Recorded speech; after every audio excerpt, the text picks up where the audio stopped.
falling in love now, losing control now, fighting the truth. Hi guys, welcome back to my channel. Today's video is going to be a VSG video, and the video is going to be about the process and how I went through with getting the surgery. So the process for VSG surgery is not something that you can go to your doctor and say, hey, listen, you know, I want to get surgery. I want to get weight loss surgery. When do you think you could fit me in? Not the case. You will have to wait a couple months. Every doctor is different. Some I know that they will do it after 6 months, or they will do it after a year, or sometimes it could take up to 2 years depending on your situation and who you are. So I'm going to talk about my situation, who I am, and the struggles that I had and how I was able to get my surgery. So like I said in previous videos, my surgery date was July 17th 2017. Initially that wasn't the date that I had in mind. I wanted to do my surgery in like May, because that would have been consecutive with what the doctor wanted. So before I get into that, the process for me, I had to follow up with my doctor for 6 months to see if I gained weight, if I lost weight, how my weight has been in that 6 months. I started that in November, I believe it was November 2016. So I started November 2016. So March was when I finished my 6 months. And then after that, you need to do a seminar for the surgeries, the different surgeries that they had. Over the course of that seminar, we went over the different types. So we went over 4 types. We went over mortality, we went over pregnancy after surgery, we went over a bunch of stuff, just how you're supposed to eat, the vitamins that you're supposed to take, and things like that. So it's very informational for those who wanted to get the surgery or who needed to know kind of what the surgery entailed. So I did that February 14th because I remember it was Valentine's Day. I got that out the way. So far that was the 6 month checkup, the seminar. Now after the seminar, you're able to schedule your appointment to see your surgeon. So I scheduled my appointment, and I had to schedule with a nutritionist, and then I had to also schedule with the psychiatrist. Now the psychiatrist was provided from the company or the practice that I went to, and that practice was the Lenox Hill practice. I'll leave the address and phone number down below if you want to contact them. That will be in the description below. But I went to the Lenox Hill one. It was provided there for me to see her. Also, I scheduled the appointment. I met with him. We spoke. He told me, you know, he asked me rather if I'm sure if this is something that I want to do, or, you know, do I think that it's a quick fix? And I told him, you know, I'm 100% for this. I'm ready for this. I need change. I need to get back to health, on a healthy road. I need to be able to be, you know, a young adult and live life without any restrictions. So he was like, okay. He was like, you know, you seem like a good candidate. He was like, there's a couple more things that you need to do before we can even talk about surgery dates. So I said, okay, what were those? I had went to the office, and they give you a checklist. The checklist had a couple things on it that I needed to complete before being able to send my, I guess, case to the insurance. So before that, I had to have the 6 months checkup with my primary care physician. I had to have the seminar out of the way. I had to have the consultation, and then I also had to have an endoscopy. I also had to have lung testing and cardiac testing. Now other people call for different things depending on their case, but that's what I had to do. Sleep study wasn't on there. However, I did a sleep study anyways because I had a feeling that I had sleep apnea, which I was right. I do or did. I haven't went back to check yet, have sleep apnea. So that was wasn't on there, but I did it anyways. Also, I had to get a set of blood, like a round of testing. I had to do that. I had to get the testings back, and I also had to see the nutritionist. I had to go to a nutrition class, and I had to go to a nutrition class, and then I had to see the nutritionist one-on-one. So the nutritional class was with me and several other bariatric patients who wanted surgeries. That was pretty cool, very informational. Got to see more insight as to what people think, what they don't think. We did that, and then I had to see the psychiatrist. I spoke with the psychiatrist. She asked me a couple questions, basically like, am I sure that I want to do this? Do I have a support system? What do they think about it? What do I think about myself? She asked me about my childhood. She asked me about just growing up now and life. Is it good? Am I depressed? And things like that. I was 100% honest with her. I didn't lie about anything, and I told her straightforward what everything was. She asked if I was depressed. I told her yes, and she asked me why. I told her why. So she kind of understood or whatever, and she cleared me for the surgery, so that was good. And then after that, I had to present my case to insurance, and I was on the road to do that, but then I had to get my blood work back. So when I got my blood works back, I got them from my doctor. I called her and I was like, hey, can you fax over my labs, because they needed to send it to insurance. I was in for a rude awakening at that point. She told me that she couldn't do it, and I was like, well, why can't you do it? And she was like, because your A1C, remember I told you guys I was diabetic, that my A1C was way too high to even be cleared for surgery. So there was no way that she was sending anything with her name attached to it. And she was like, it's just not gonna work. So I was like devastated, because I was like, I did all this stuff, and I was like, and I thought that I was on the road to being able to get my surgery, and I couldn't. So that was like March, April-ish, around that time. And I was like, you know what? I was like, if this was meant for me, it would have been meant for me. But that was just me getting the better of myself. So I was like, you know what? Fine, forget it. I was like, I don't want to do this anymore. I was like, I'm done. Like, I'm tired of going to doctors and things like that. So I was just like, you know what? I'm done with this. Not doing it. Over it. So I left it alone. Months went by. May, June went by. And I was just like, you know what? Whatever. It's just like, you know what? I'm over it. Whatever. May went by. June went by, and I get this call from my surgeon's office. So I'm like, hi, and she's like, how are you? And I'm like, good. And she's like, I have some wonderful news for you. And I'm like, okay. And she's like, you were approved by your insurance. And I was like, how was I approved by my insurance? I was like, I didn't send over any lab work. And she was like, they sent it anyways. She said, and we packaged it and we sent it, and they approved it because I guess my A1C levels were high enough to show them that I really desperately needed the surgery. So they let me go through with it, and they approved my surgery. So I was like, oh my God. I was like, I can't believe it. I was like, this is so cool. And I was like, this must be meant to happen for me, because I was approved. Even when my A1C was through the roof, I was approved. So this is a sign that I need to get on board. So I went back to my doctor, and I told her, I was like, listen, I got approved for surgery. I was like, let's do a redrawing of my blood and see where my A1C is. We drew it again, and it still was too high. She was like, I can't clear you. And I was just like, this is so annoying. This was like early June. So it's like, this is so annoying. I was like, I'm so close. I'm approved, and now I can't get it. And I was like, this is just not fair. So I was like, you know what? Let me get on a healthier route here. Let me try to eat more. Let me try to walk more. Let me try to exercise more. And my doctor prescribed me medication already to begin with before I even thought to have surgery. But she upped my dose. And she added a pill.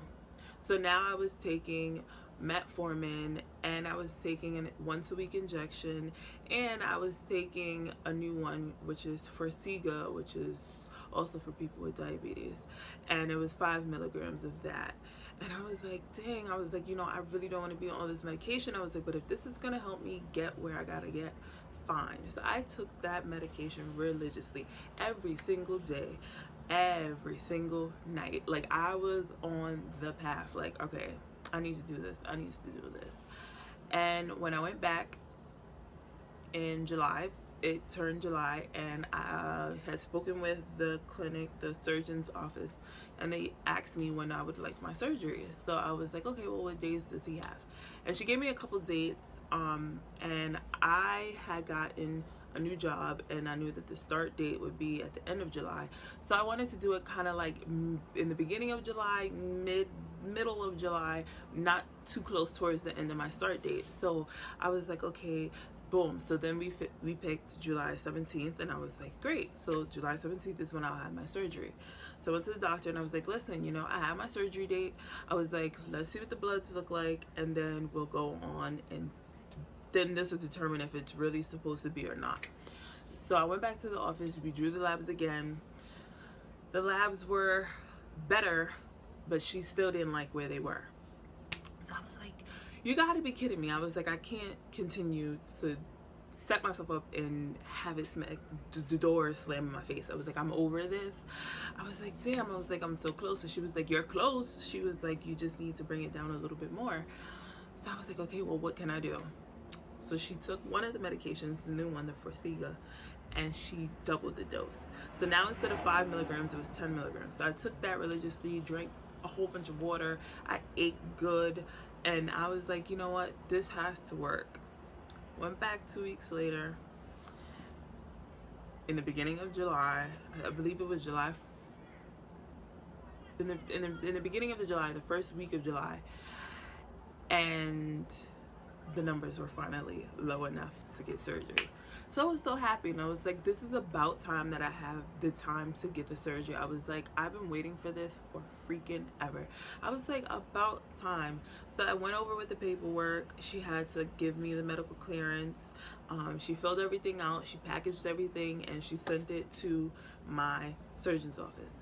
And I was like, God, like that was like the biggest relief of my life that I've ever felt, because it was something that I wanted to do, and now I was able to do it. So I was so happy about that. And I was so that was the process to get clearance from her, the long process, because that took forever. Like, I should have been at my surgery probably like April, May, and I wound up getting it all the way in July. So certain things that happen to you can prolong the situation, and if you're in okay health, then it'll be really, really quick. Like my friend, she did her surgery, she got everything done, and she got it really quick. In my case, it wasn't that wasn't the case for me. So it just depends on your situation. No one's situation is ever the same. So please don't think that you're gonna do the 6 months and it'll be bada boom, bada bing, and then the next month you'll get it. It might be, it might not be, but it takes time. They have to make sure everything is right for you. And July 17th was my day. I had to go back one more time to visit my surgeon so we can talk. He asked me if I had any questions. I had my final weigh-in, and I was ready and set. And the final weigh-in, or the final appointment with him, was on Wednesday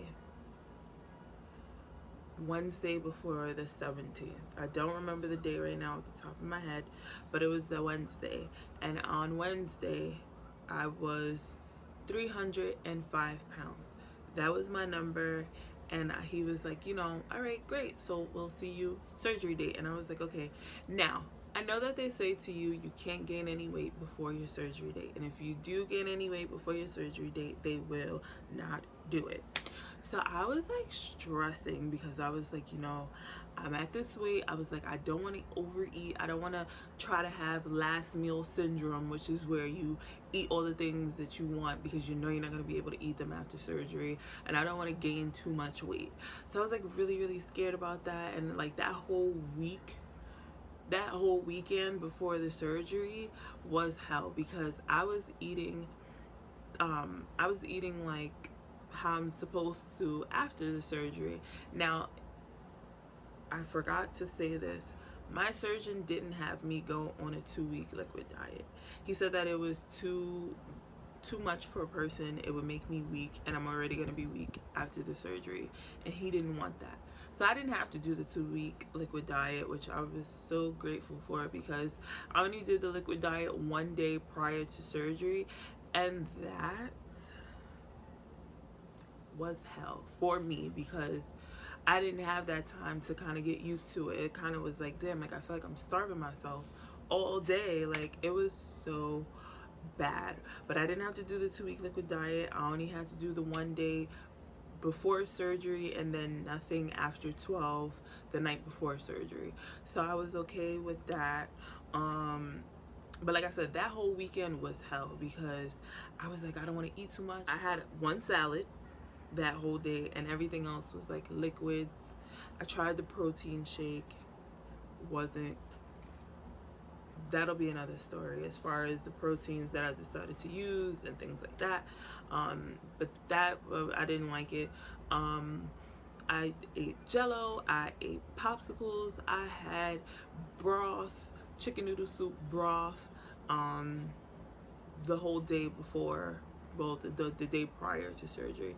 And I was so angry. Like, you get angry when you don't eat, and I was just like, this is so hard. And I was like, I'm over this. And also to keep my weight in check so that I wouldn't be over 305, I used yogi tea, which is the kombucha tea. Yogi is the brand, it's the kombucha tea. Now, kombucha is something, it's like a not a laxative, but it cleans you out. And I didn't eat anything bad to have to drink that, but I knew that it would make you like clean out your system, and it would cause you to lose a little weight. Now, I did that for 2 days, and it helped, because the day of surgery, my weight went from 305 to 296, and that was from Wednesday to Monday. So those days I ate good, I kombucha'd, and I was under my weight, and I was so happy, because I was like, all I need is for my weight to be 306, and he'd be like, we're not doing it. So I was like, great, great, great. So I was excited about that, and I was ready for surgery. And like I said, I had my surgery July 17th, 2017, and that was the best decision that I've ever made in my life. So I'm excited for it. I'm happy that I got it. I'm loving the results that I'm seeing, and I am excited for the results to come. And yeah, so that was the process of the surgery to get VSG surgery. It was very long, very tedious. Would I do it again? Absolutely, because I needed that. Like, I needed to take control of my life, and I did. And I am way more happier than I've ever been in my life. And I was just telling my friend this the other day, like, I am happy all of the time. Like, I haven't had like a moment where I'm just like, dang, everything is dang, and I'm just like, God, like, I'm just so happy. Like, I'm happy, and I'm grateful for it. I'm grateful for my surgeon, I'm grateful for my doctor, I'm grateful for science, that it even exists. So yeah, like, if you're really interested in getting surgery and you think it'll be good for you, go for it. Like I said, I will leave the surgeon's office down below in the description box in case any of you are in the New York area and are looking for a surgeon. I would highly recommend my surgeon.